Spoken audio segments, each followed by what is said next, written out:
So let me say once again, most vape shops do not sell Juul products. We sell open systems, and we don't have a vape shop issue. We don't have a flavor issue. We have a Juul issue. This is what's attacking our youth. This is what the kids are getting. It's very easy to hide, very easy to conceal, whether at school or at home, and very accessible to all the other stores. I appreciate your time. I appreciate everybody coming out. And this time I want to turn it back over to the president of the VAA, Ms. Stacey Hamilton.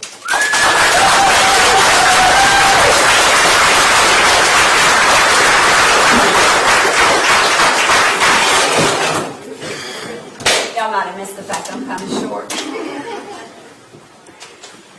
We're thankful that Alabama lawmakers struck a good balance between providing adults with a much safer alternative to combustible tobacco products and keeping these products out of the hands of minors.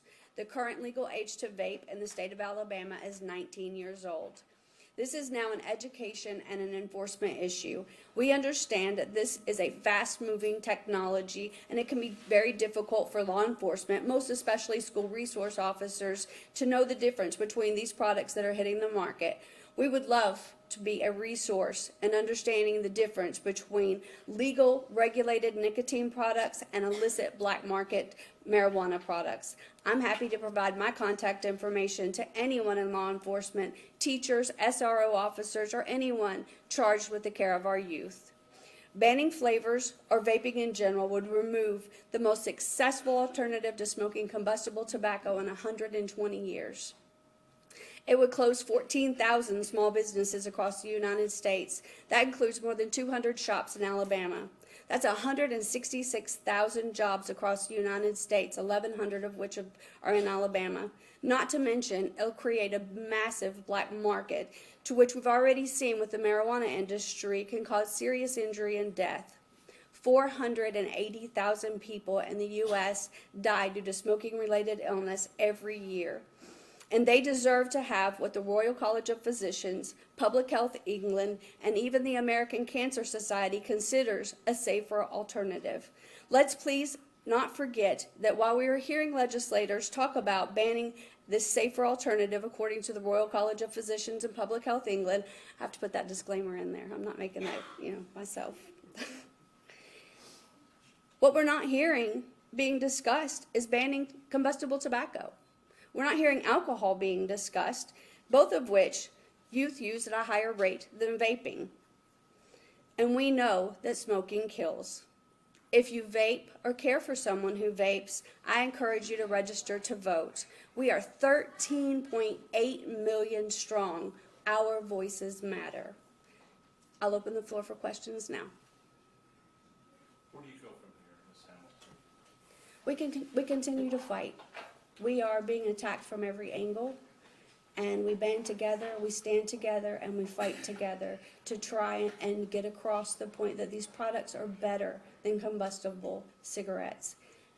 We don't want youth to have these products. We'll work in any way that we can to prevent youth from getting the products. We're willing to do whatever we can to help that happen. There's a lot of time spent trying to differentiate between Juul and vaping. How much of a priority is that for your organization to make sure that people understand and recognize the differences? It's a huge priority. My sister's actually a high school teacher, and I communicate back and forth with their SRO officer, Officer Dorning, if you're watching. They pick up a lot of Juuls. I mean, that's the number one thing. These kids can hide them anywhere.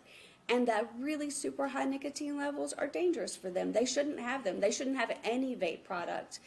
But the fact that they're so freely accessible is frightening. I mean, I have kids. I don't want anything like that. I don't want them to have those products. I don't want any kid to vape. In Massachusetts, they banned vaping for a 4-month period. Do you fear something like that floods into other states, including Alabama? I do suspect it's going to continue to flood into other states. I'm very thankful to Alabama legislators in that I think that they're smarter than that. I think that they're not going to race to judgment. They'll sit back and pay attention to the science and see where this actually goes. I have a lot of faith in our legislators. Any other questions? Thank you. Thank you all for coming.